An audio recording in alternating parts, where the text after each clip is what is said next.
रखा जाएगा। प्रतिवेदन मुख्य सचेतक जोगेश्वर गर्ग रखेंगे। सदन के पटल पर रखी जाएंगी अधिसूचनाएं। मंत्री किरोड़ी लाल मीणा के फोन टैपिंग के बयान का मामला है, सरकार की ओर से आएगा मामले पर जवाब। तो देखिए, आज सदन के पटल पर रखी जाएगी अधिसूचनाएं और साथ ही साथ आज क्योंकि किरोड़ी लाल मीणा के फोन टैपिंग के बयान का ये पूरा मामला है, इस पर सरकार की ओर से आज जवाब भी दिया जाएगा, क्योंकि विपक्ष लगातार सरकार से जवाब की मांग कर रहा था सदन के भीतर। रोशन हमारे संवाददाता इस वक्त लाइव हमारे साथ है। रोशन, देखिए, आज बड़ा दिन है क्योंकि कल बजट पेश किया गया है और आज सदन की कार्रवाई शुरू होने वाली है। क्या रहेगा आज, क्या मुद्दे रहने वाले हैं? जी बिल्कुल, देखिए, आज विधानसभा में सुबह 11 बजे से जो सदन की कार्रवाई है वो शुरू होगी। ऐसे कयास लगाए जा रहे हैं कि सुबह से ये जो सदन की कार्रवाई है वो हंगामेदार रह सकती है। शून्यकाल के अंदर सरकार की ओर से किरोड़ी लाल मीणा के फोन टैपिंग के मामले के ऊपर सरकार अपना पक्ष रखेगी, तो वहीं विपक्ष इस पूरे मुद्दे को लेकर सत्ता पक्ष को घेरने की कोशिश करेगा। हालांकि आज जो है सत्ता पक्ष इस पूरे मामले के अंदर अपनी जो भी बात है, सवाल है, उसका जो जवाब है वो रखेगा। वहीं बजट की जो प्रतिक्रिया है इसको लेकर भी कल जिस तरीके से विपक्ष ने प्रेस कॉन्फ्रेंस कर इस बजट के बारे में कहा कि ये जो बजट है वो किसी काम का नहीं है, जनता को इस बजट से कोई लाभ नहीं मिला है, वहीं जो हाँ पक्ष है, जो इस पूरे बजट की जो कहा जा सकता है कि घोषणाएं हुई हैं उनका जो है वो खंडन यहाँ पर करेगा। ऐसे में कहा जा सकता है कि सदन के अंदर आज ये जो है पक्ष और विपक्ष कहीं ना कहीं तमाम मुद्दों के ऊपर आमने सामने नजर आएंगे। वहीं अगर विधानसभा में अगर कार्रवाई की बात की जाए तो इसके अंदर तार्किक जो प्रश्नों की सूची है वो कुल मिलाकर 23 जो प्रश्न है वो रखे गए हैं। वहीं आंतरिक प्रश्नों की सूची के अंदर कुल 32 प्रश्न है। यानी कुल मिलाकर कहा जा सकता है कि इस जो सदन की कार्रवाई में चाहे मुख्यमंत्री से जुड़े हुए जो सवाल हो, वित्त विभाग से जुड़े हुए सवाल हो, वन विभाग से जुड़े हुए सवाल है, संसदीय कार्य है, खाद्य नागरिक एक आपूर्ति विभाग से जुड़े हुए जो प्रश्न हैं उनके जो सवाल हैं, उनके सवालों का जो जवाब है वो सदन में दिया जाएगा। साथ ही साथ में कहा जा सकता है कि सदन के पटल के ऊपर जो प्रतिवेदन है वो भी रखा जाएगा। कार्य सलाहकार समिति का जो प्रतिवेदन है वो मुख्य सचेतक जोगेश्वर जो गर्ग हैं वो सदन के पटल के ऊपर यहाँ पर रखेंगे। आप देख सकते हैं कि विधानसभा के अंदर तमाम जो मंत्री विधायकों का जो आने का सिलसिला है वो लगातार जारी है। तमाम जो मंत्री हैं अभी इस वक्त जो विधानसभा है वो पहुंच चुके हैं। वहीं जो वित्त विभाग की 11 अधिसूचनाएं हैं वो भी आज जो सदन में हैं वो रखी जाएगी। मंत्री जो मंजू बागमार है वो सदन के पटल के ऊपर ये जो अधिसूचनाएं हैं वो रखेगी। वहीं साथ ही साथ में राज्य महिला आयोग का वार्षिक प्रतिवेदन है वो रखा जाएगा। लोकायुक्त का वार्षिक प्रतिवेदन है वो रखा जाएगा। साथ ही साथ जो डिस्कॉम है उनके वार्षिक प्रतिवेदन है, चाहे राजस्थान राज्य विद्युत जो प्रसारण निगम लिमिटेड हो, विद्युत निगम लिमिटेड हो, जेवीएनएल हो, एवीएनएल हो, तमाम कहा जा सकता है कि ऊर्जा विभाग के जो उपक्रम हैं उनके जो प्रतिवेदन हैं वो यहाँ पर रखे जाएंगे। इसके अलावा कहा जा सकता है कि राजस्थान माल एवं सेवा कर संशोधन विधेयक 2025 है, इसके ऊपर सदन में कहा जा सकता है कि जो चर्चा है वो यहाँ पर हो सकती है। ये जो है सदन के पटल के ऊपर यहाँ पर रखा जाएगा। साथ ही साथ में राजस्थान विश्वविद्यालय की संशोधित जो कहा जा सकता है कि विधियां 2025 है उसको लेकर जो सदन के अंदर जो है वो प्रतिवेदन जो है पटल के ऊपर रखा जाएगा। तो कुल मिलाकर कहा जा सकता है कि विधानसभा की आज जो कार्रवाई है वो हंगामेदार रहने के जो अनुमान है। किरोड़ी मीणा का जिस तरीके से फोन टेपिंग के मामले को लेकर विगत दिनों विपक्ष ने हंगामा किया, जो सत्ता पक्ष है उनसे जवाब मांगा, ऐसे में शून्यकाल में आज सत्ता पक्ष है इस पूरे प्रकरण के अंदर कहा जा सकता है कि जो अपना पक्ष है वो यहाँ पर रखेगी। गृह राज्य मंत्री जवाहर सिंह बेडम है, संभवतः उनकी ओर से सदन के अंदर कहा जा सकता है कि फोन टेपिंग मामले के ऊपर जो सरकार का जो पक्ष है वो रखा जाएगा। ममता, बिल्कुल रोशन, देखिए, फोन टैपिंग का मामला तो एक बड़ा है और ये जिस दिन से सत्र शुरू हुआ है उस दिन से हंगामेदार है। क्या आज किरोड़ी लाल मीणा आ सकते हैं, ये भी एक मेरा सवाल है। और दूसरा सवाल ये है क्योंकि कल बजट आया है और बजट आने के बाद से कहीं ना कहीं विपक्ष लगातार सरकार पर हमलावर है। जो सरकार ने अपने बजट में घोषणाएं की हैं, इसको लेकर हो हल्ला होता हुआ नजर आ रहा है। ऐसे में आज बजट को लेकर विपक्ष की क्या तैयारी, किसी से बात हुई आपकी विपक्ष के नेता से? जी बिल्कुल, देखिए विपक्ष के चाहे नेता प्रदेशाध्यक्ष गोविंद सिंह डोटासरा की बात की जाए या फिर जो नेता प्रतिपक्ष टीकाराम जूली है उनकी बात की जाए, वो लगातार जो बजट है उसको लेकर कह रहे हैं कि प्रदेश की जनता के ऊपर इतना कर्ज है, प्रति व्यक्ति इतना कर्ज है। ये जो बजट है उसको लेकर ये कहा जा रहा है कि कहा जा सकता है कि जो जनहित से जुड़ा हुआ जो है वो बजट नहीं है। वहीं जिस तरीके से कल घोषणाएं की गई किसान वर्ग के लिए हो, चाहे किसानों को नए विद्युत जो कनेक्शन है वो देने की बात हो, 150 जो बिजली के जो यूनिट है वो फ्री देने की बात हो, चाहे किसानों की बात हो, युवाओं को नौकरी देने की बात हो, तो कुल मिलाकर कहा सकता है इन तमाम मुद्दों के ऊपर जो विभागीय जो मंत्री हैं वो अपना पक्ष यहां पर रखेंगे। और ठीक जैसा कि आपने कहा है कि मंत्री जो किरोड़ी मीणा है वो आज विधानसभा में आ सकते हैं। हालांकि मंत्री किरोड़ी मीणा का इस विधानसभा से दूरी के पीछे कारण था कि उनका स्वास्थ्य जो है वो ठीक नहीं है, लेकिन विगत दिनों देखा गया कि जो किरोड़ी मीणा है वो महाकुंभ में उन्होंने स्नान किया। हो सकता है कि मंत्री किरोड़ी मीणा का जो स्वास्थ्य है वो उसमें कुछ ना कुछ सुधार हो। ऐसे में मंत्री किरोड़ी मीणा आज विधानसभा यहां पर आ सकते हैं, क्योंकि कल जिस तरीके से कहा जा सकता है कि नरेश मीणा के जो माता और पिता मुख्यमंत्री भजनलाल शर्मा से मिले 25 फरवरी को जो विधानसभा को घेराव का जो पूरा वो मामला था, उन्होंने कहा है कि अब किसी भी तरीके का घेराव नहीं होगा। तो कुल मिलाकर कहा जा सकता है कि कहीं ना कहीं अब मुख्यमंत्री या कहा जा सकता है कि सरकार और किरोड़ी मीणा के बीच में वो खत्म होता हुआ यहां पर जो नजर आ रहा है। जिस तरीके से हमने खुद देखा जब किरोड़ी मीणा मंत्री जो राज्यवर्धन सिंह राठौड़ के निवास पर जब गए थे, उसके बाद में मीडिया से वो मुखातिब हुए और उन्होंने खुद ने ये इस बात की गलती स्वीकार की थी कि जो फोन टेपिंग का जो मामला है उसके पीछे कहने का मेरा ये तर्क नहीं था। मैंने किरोड़ी मीणा ने बिल्कुल रोशन, और वही सफाई आज उन्हें विधानसभा के अंदर भी देनी है, क्योंकि इंतजार विपक्ष को लगातार है कि किरोड़ी लाल मीणा इस मामले पर बात करे और वो भी सदन के अंदर जवाब दे। आज सदन में कार्रवाई जो है वो काफी हंगामेदार रह सकती है, इस लिहाज से ये माना जा रहा है। बहुत धन्यवाद रोशन आपका फिलहाल तमाम अपडेट्स देने के लिए। आगे बढ़ते हैं। भजनलाल सरकार ने अपने दूसरे पूर्ण बजट में युवाओं को बड़े तोहफे दिए हैं। सरकारी नौकरियों में भर्ती के ऐलान से बेरोजगार युवा जो हैं काफी खुश हैं। दिया कुमारी ने बजट पेश करते हुए घोषणा की कि इस साल राजस्थान में 1,25,000 पदों पर सरकारी भर्तियां की जाएंगी। इससे राजस्थान के बेरोजगार युवाओं को राहत मिलेगी। स्टार्टअप्स बनाते हुए 750 से अधिक स्टार्टअप्स को I start fund of funds के माध्यम से फंडिंग उपलब्ध कराने की मैं घोषणा करती हूँ।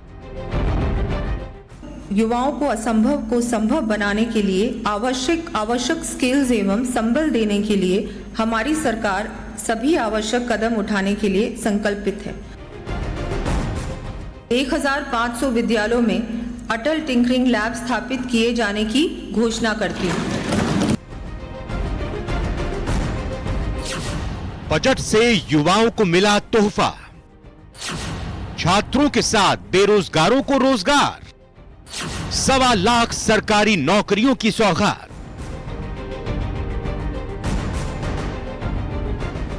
वित्त मंत्री दिया कुमारी ने बजट से पहले जैसा संकेत दिया वैसा ही हुआ। बजट में कई अहम घोषणाएं हुई जिससे युवाओं के चेहरे खिल गए। वित्त मंत्री दिया कुमारी ने 2025 के बजट में युवा वर्ग और शिक्षा पर विशेष जोर दिया। उन्होंने प्रदेश के युवाओं और शिक्षा प्रणाली में कई सौगातें दी हैं। दिया कुमारी ने ऐलान किया है कि प्रदेश में रोजगार नीति 2025 लाई जाएगी। सरकार के दूसरे पूर्ण बजट में दिया कुमारी ने युवाओं के लिए जो ऐलान किया है उसमें सरकारी सेक्टर में 1.25 लाख पदों पर भर्तियां, निजी क्षेत्र में 1.5 लाख पदों पर भर्तियां की जाएंगी। विश्वकर्मा युवा उद्यमी योजना की शुरुआत होगी। 50,000 युवाओं को कौशल प्रशिक्षण दिया जाएगा। स्टार्टअप के लिए युवाओं को फंड दिया जाएगा। अगले साल 1500 स्टार्टअप बनाएंगे। हैदराबाद, दिल्ली, मुंबई, बेंगलुरु में हेल्प डेस्क की शुरुआत की जाएगी। युवाओं को असंभव को संभव बनाने के लिए आवश्यक स्किल्स एवं संबल देने के लिए हमारी सरकार सभी आवश्यक कदम उठाने के लिए संकल्पित है। युवाओं को रोजगार परक प्रशिक्षण, इंटर्नशिप, अप्रेंटिसशिप तथा रोजगार की योजनाओं के माध्यम से समुचित अवसर प्रदान करने के लिए राजस्थान रोजगार नीति 2025 लाने की मैं घोषणा करती हूँ।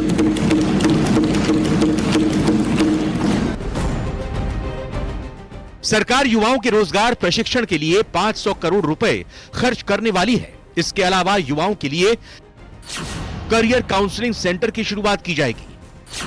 1500 स्कूलों में अटल टिंकरिंग लैब बनेगी। अलवर, अजमेर, बीकानेर में डिजिटल प्लेनेटोरियम बनेंगे। भरतपुर, कोटा, अजमेर, बीकानेर के साइंस सेंटर में इनोवेशन हब की स्थापना होगी। कोटा में बनेगा विश्वकर्मा कौशल प्रशिक्षण केंद्र। सभी कॉलेजों में नई किरण नशा मुक्ति केंद्र स्थापित किए जाएंगे।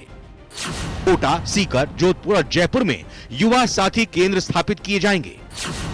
विद्यालयों के अंदर नई किरण नशा मुक्ति केंद्र स्थापित किए जाएंगे।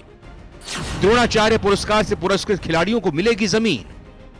छात्राओं को 35,000 स्कूटियों का वितरण किया जाएगा। प्रदेश में खिलाड़ियों को प्रोत्साहन देने की दृष्टि से अर्जुन पुरस्कार विजेताओं के समान द्रोणाचार्य पुरस्कार विजेता प्रशिक्षकों को भी भूमि आवंटित की जाने की घोषणा करती हूँ। साथ ही तकनीकी शिक्षण संस्थानों में भी स्पोर्ट्स कोटा लागू किया जाना प्रस्तावित है। स्टार्टअप के सहारे नए रोजगार के सृजन की बात हो या फिर युवाओं के लिए सरकारी और निजी वर्ग में नौकरी का मुद्दा, सरकार ने बजट में हर बात का ख्याल रखा है। ऐसे में अब युवाओं को उम्मीद है कि सरकार बजट में की गई घोषणा को जल्द ही अमली जामा पहनाएगी।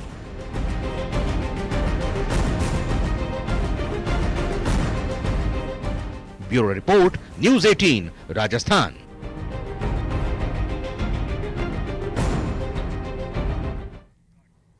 वित्त मंत्री दिया कुमारी ने भजनलाल सरकार का दूसरा पूर्ण बजट पेश किया है। करीब 138 मिनट के बजट भाषण में दिया कुमारी का शायराना अंदाज भी देखने को मिला है। उन्होंने युवाओं के लिए स्वामी विवेकानंद, महिलाओं के लिए डॉक्टर भीमराव अंबेडकर और कृषि के लिए महात्मा गांधी की भी पंक्तियां पढ़ी हैं। सुनिए।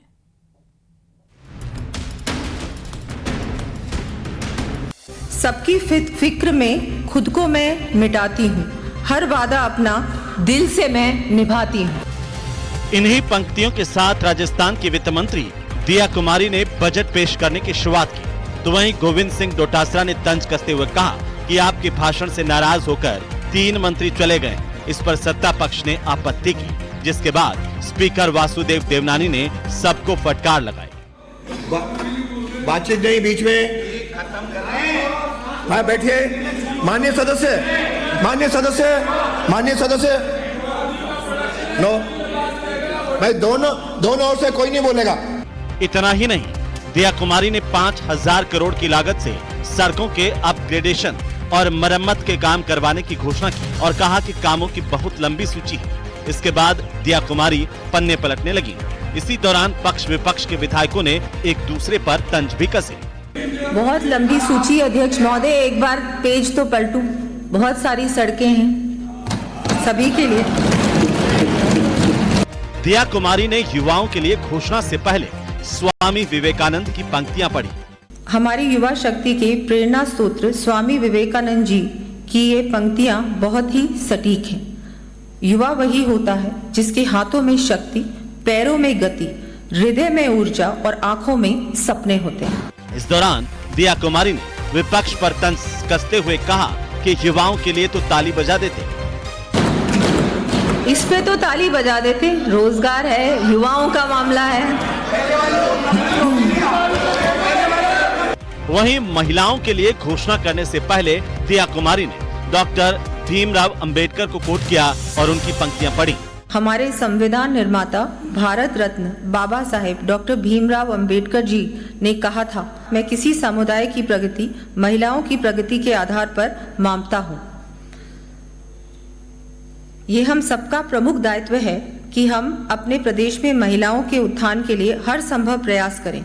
तो वहीं कृषि बजट की घोषणा करते हुए दिया कुमारी ने महात्मा गांधी की पंक्तियां कही किसी भी देश के लिए कृषि और हमारे अन्नदाता किसान साथियों की महत्ता राष्ट्रपिता महात्मा गांधी के कथन से स्पष्ट हो जाती है। अर्थात दुनिया में ऐसे भी लोग हैं जिन्हें भूख के कारण भगवान रोटी के रूप में ही दिखाई देते हैं। इस दौरान दिया कुमारी ने कवि गोपाल दास नीरज की पंक्तियां बोलकर विजन भी क्लियर किया। है फूल रोकते काटे मुझे चलाते, मरुस्थल पहाड़ चलने की चाह बढ़ाते। सच कहता हूँ जब मुश्किलें नहीं होती हैं, मेरे पग तब चलने में भी शर्माते। मेरे संग चलने लगे हवाएं जिससे, तुम पथ के कण कण को तूफान करो। मैं तूफानों में चलने का आदी हूँ, तुम मत मेरी मंजिल आसान करो। और बजट के अंत में दिया कुमारी ने महाभारत के शांति पर्व का श्लोक भी सुनाया, जहाँ भीष्म पितामह धर्मराज युधिष्ठिर को शिक्षा देते हुए कहते हैं, राजा को चाहिए कि परिस्थिति और समय के प्रतिकूल प्रजा पर कर का बोझ ना डाले। समय के अनुसार प्रजा को समझाकर उचित रीति से कर वसूल करे। दिया कुमारी ने बजट भाषण पूरा करते हुए अंत में एक कविता सुनाई। जन जन हर्षित, हर मन गर्वित, आशा का नया सवेरा आया है। हर गांव शहर और डगर डगर विकास ध्वज लहराया है। Bureau report, news 18 Rajasthan. Rajasthan के सीमावर्ती जिले श्रीगंगानगर में कल बुधवार से ही मौसम का मिजाज बदला हुआ है। जिला मुख्यालय सहित आसपास के क्षेत्र में हल्की बारिश हुई है। श्रीगंगानगर जिले में हुई हल्की बारिश से खेतों में खड़ी रबी की फसल के लिए काफी फायदेमंद है। ऐसे में स्थानीय किसानों का मानना है कि ये हल्की बारिश खेतों में खड़ी गेहूं, जौ और चने के लिए अमृत के समान है। मौसम विभाग ने श्रीगंगानगर जिले में मेघ गर्जना और वज्रपात के साथ ही तेज झोंकेदार हवाएं चलने और हल्की बारिश होने का येलो अलर्ट जारी किया है। ज्यादा पड़ी 5-7 दिनों से फसलों में नुकसान होने की संभावना थी। अब बरसात होने से फसलों में फायदा होएगा और जिम्मेदार भी सारे खुद से बहुत